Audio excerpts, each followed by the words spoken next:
2024 board परीक्षा की तैयारी करने वाले जितने भी मेरे प्यारे बच्चे कक्षा 12 के छात्र हैं, आज के इस वीडियो में मैं आपके लिए लेकर के आ चुका हूं ऐसे महत्वपूर्ण कवयित्री का जीवन परिचय, साहित्यिक परिचय और रचनाओं के बारे में जो आपकी बोर्ड परीक्षा 2024 के लिए वेरी वेरी इंपॉर्टेंट है। तो आज का यह वीडियो आप सभी के लिए वेरी वेरी इंपॉर्टेंट रहेगा, क्योंकि इसमें मैं आपको महादेवी वर्मा जी का जीवन परिचय, साहित्यिक परिचय और इनकी प्रमुख कृतियों के बारे में बताऊंगा बिल्कुल आसान तरीके से, और साथ ही साथ बताऊंगा आप सभी को कि बोर्ड परीक्षा में आपको जीवन परिचय कैसे लिखना है। जी हां मेरे प्यारे बच्चों, आप सभी लोग इस वीडियो को ज्यादा से ज्यादा शेयर कर देना। और मैं आपको बताना चाहता हूं कि 2024 बोर्ड परीक्षा की दृष्टि से मैंने वासुदेव शरण अग्रवाल, आप लोग ध्यान देंगे, वासुदेव शरण अग्रवाल जी का बिल्कुल आसान सा जीवन परिचय, साहित्यिक परिचय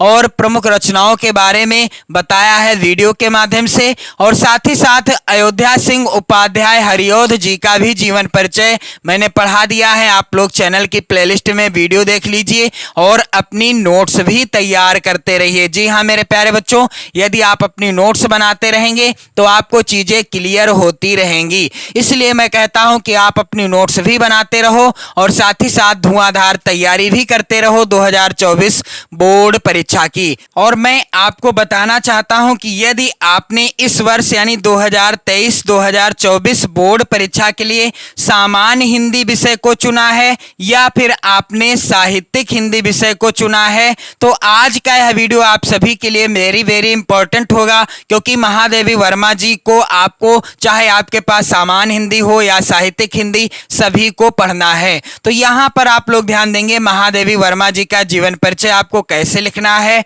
इस तरीके से आप काले पेन से हेडिंग डालिएगा महादेवी वर्मा, और जीवन परिचय इस तरीके से हेडिंग डाल दीजिएगा। क्या हो जाएगा जीवन परिचय?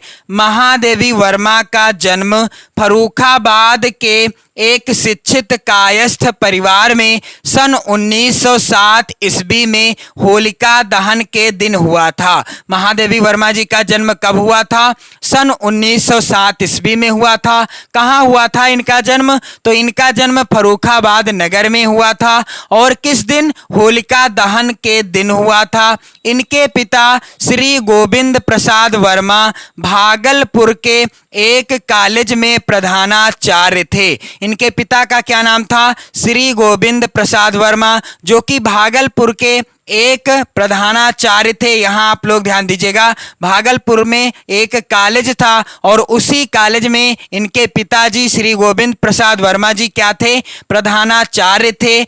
इनकी माता हेमरानी परम विदुषी धार्मिक महिला थी, और इनकी माताजी हेमरानी जिनका नाम था, ये भी परम विदुषी और धार्मिक महिला थी, एवं नाना ब्रज भाषा के एक अच्छे कवि थे। और इनके नाना जी यानी महादेवी वर्मा जी के नाना जी भी ब्रज भाषा के एक अच्छे कवि थे। महादेवी जी पर इन सभी का प्रभाव पड़ा और अंततः वह एक प्रसिद्ध कवयित्री, प्रकृति एवं परमात्मा की निष्ठावान उपासिका और सफल प्रधानाचार्य, यहां पर आप लोग ध्यान दीजिएगा, सफल प्रधानाचार्या के रूप में प्रतिष्ठित हुई। इनका यानी इन सभी का प्रभाव महादेवी वर्मा जी के ऊपर पड़ा। किनका? इनके पिताजी का, इनकी माताजी का और इनके नाना जी का। और जिस कारण से ये एक सफल कवयित्री हो गई, प्रकृति एवं परमात्मा की निष्ठावान उपासिका रही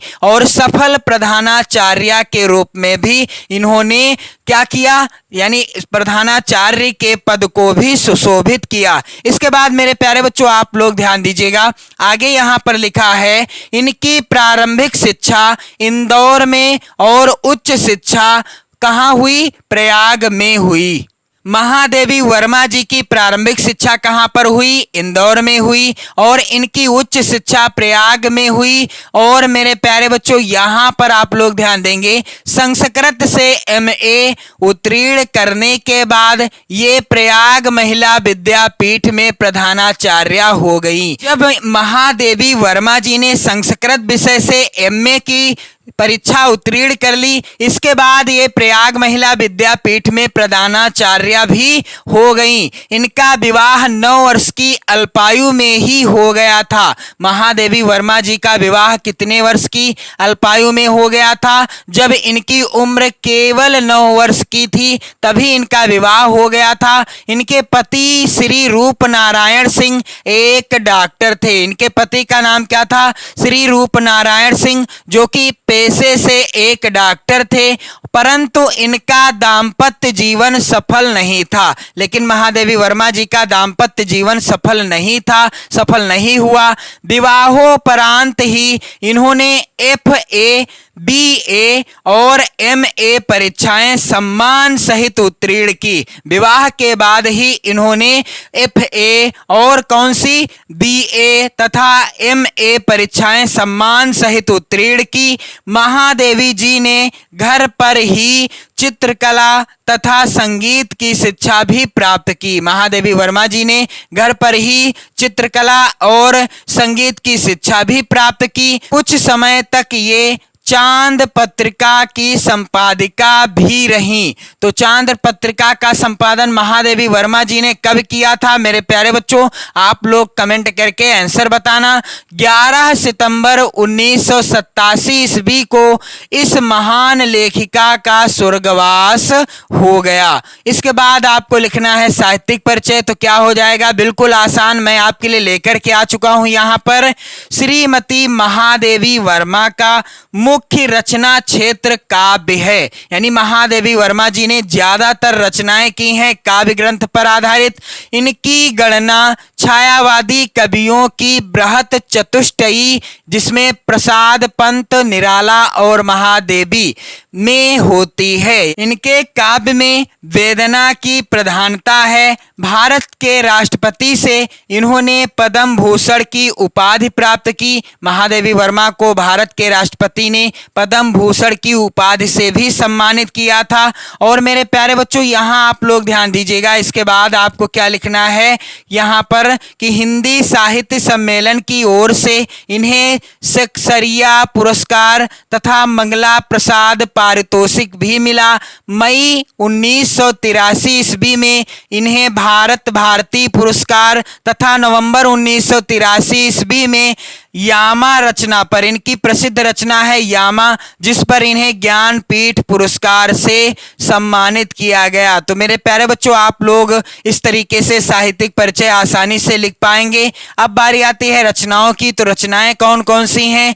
महादेवी जी ने गद्य तथा पद्य दोनों में श्रेष्ठ रचनाएं की हैं। और इसके बाद यहां आप लोग ध्यान दीजिएगा, महादेवी वर्मा जी के द्वारा रचित कुछ रचनाएं इस प्रकार से हैं, जैसे काव्य। तो काव्य के अंतर्गत निहार, रश्मि, नीरजा, सांध्य गीत और दीप शिखा तथा यामा, ये सभी किस ग्रंथ के अंतर्गत आती हैं रचनाएं? काव्य ग्रंथ के अंतर्गत आती हैं। अगला है यहाँ पर आप लोग ध्यान दीजिएगा मेरे प्यारे बच्चों, यहाँ आप लोग ध्यान देंगे निबंध संग्रह। तो अतीत के चलचित्र, स्मृति की रेखाएं, श्रृंखला की कड़ियां आदि, ये सभी क्या है? निबंध संग्रह हैं। और मेरे प्यारे बच्चों आप सभी लोग ध्यान दीजिएगा कि आप लोग जो है इसी तरह से जीवन परिचय लिखिएगा, साहित्यिक परिचय भी लिख दीजिएगा। बिल्कुल आसान लेकर के आया हूं मैं। और जो रचनाएं पूछी जाती हैं उनका भी नाम आप आसानी से लिख सकते हैं। तो मेरे प्यारे बच्चों आप सभी लोग वीडियो को शेयर कर देना ज्यादा से ज्यादा मित्रों में, और आप सभी लोग लाभ उठाइए। इसी तरह का जीवन परिचय आपको लिखना है।